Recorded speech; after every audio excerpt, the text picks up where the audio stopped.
In 1974, a Brazilian biochemist named Jorge Kawazoe sat in his laboratory in São Paulo, staring at an analysis he did not believe. He had been testing the antioxidant capacity of native Brazilian fruits. The results for one species were so far above the others that he ran the test 3 times. The compound was Resveratrol. The concentration was 10 times higher than anything ever recorded in a wine grape. The fruit was growing on the trunk of a tree outside his window. He published the data. Nobody outside Brazil read it for 20 years.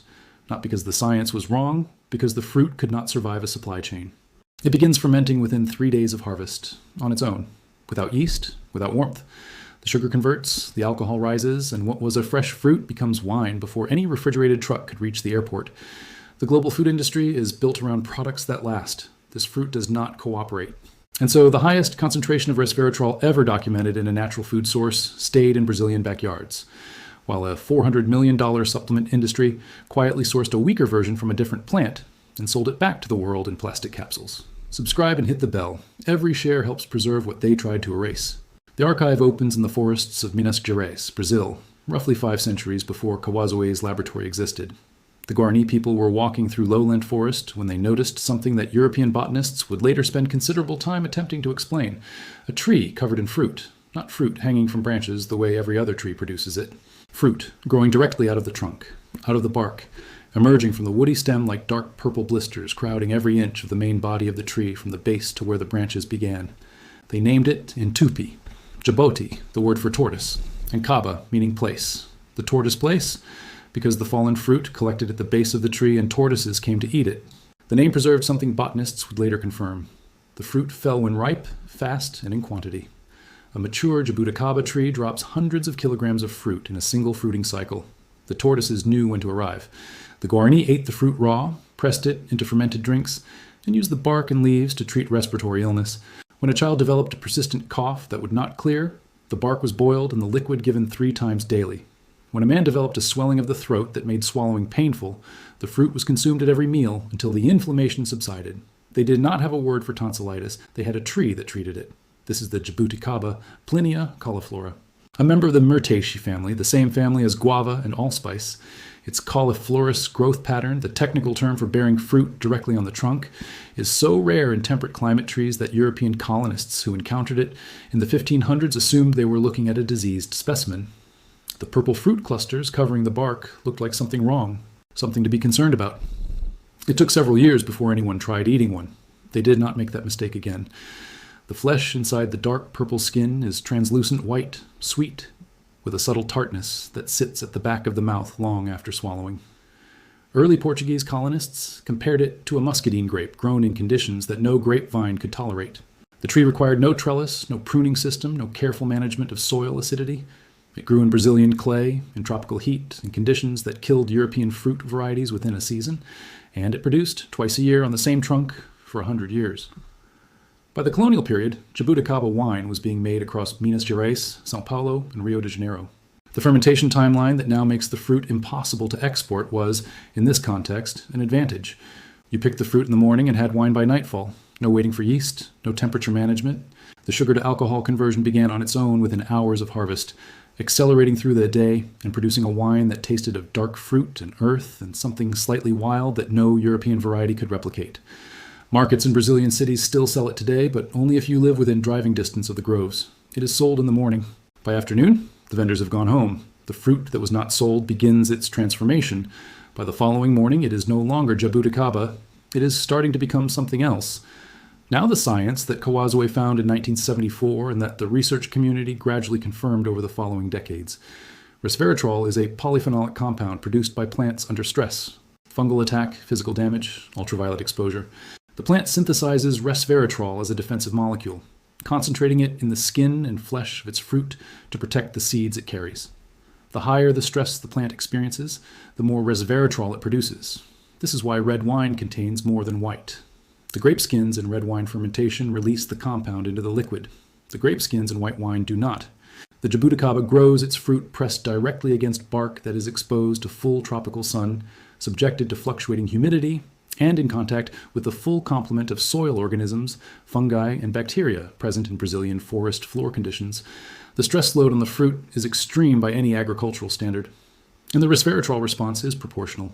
A 2010 study published in the Journal of Agricultural and Food Chemistry measured polyphenol concentrations across native Brazilian fruits and documented Jabuticaba among the highest values recorded. The anthocyanin content, the class of pigment compounds responsible for the deep purple color and for much of the antioxidant activity, exceeded most commercially cultivated berries by a significant margin. A 2011 study in the journal Food Chemistry isolated and identified the specific polyphenol profile of Jabuticaba skin and found concentrations of Resveratrol, Jaboticabin, and related still bean compounds substantially above those in conventional grape varieties. Jaboticabin, a compound named for the fruit, found only in Jabuticaba. Not yet available in any supplement formulation because the extraction chemistry is complex and the industrial processing infrastructure does not exist at commercial scale. A compound that Brazilian researchers have been studying in the context of tumor biology since the early 2000s.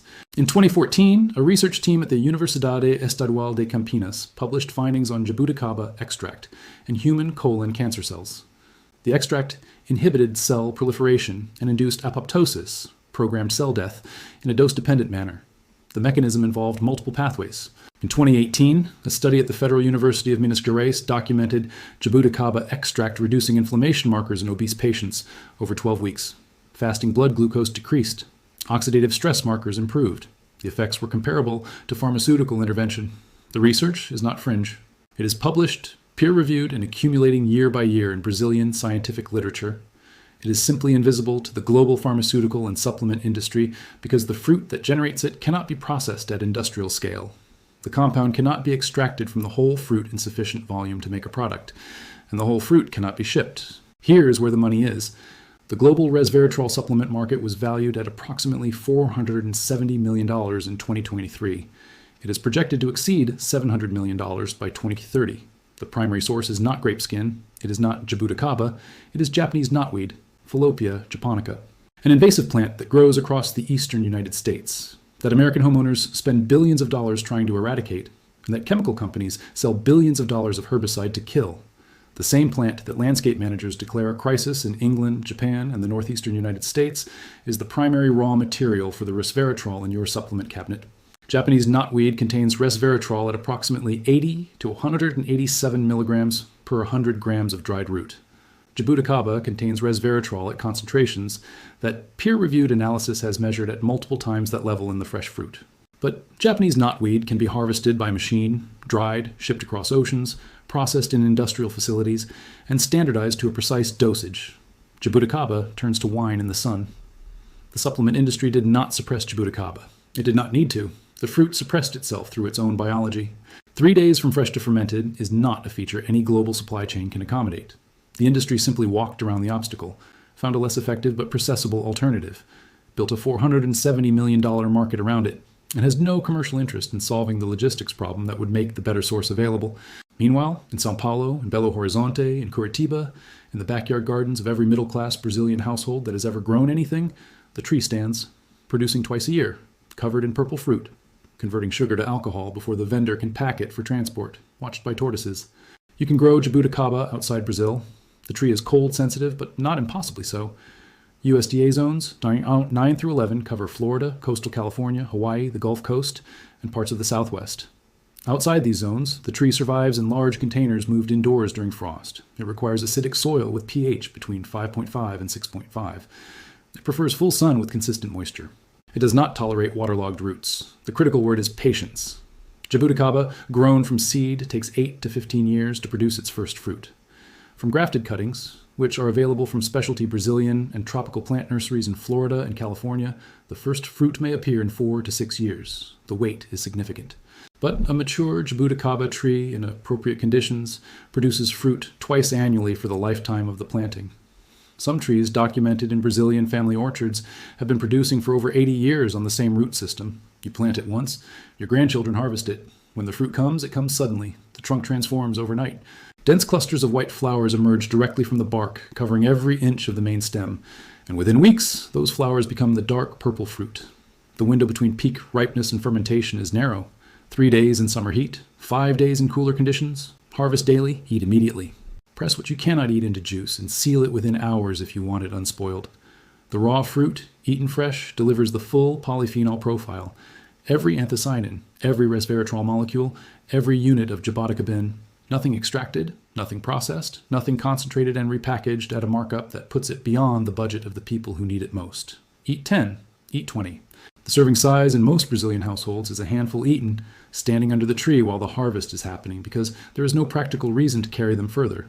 The skin is edible, but slightly astringent.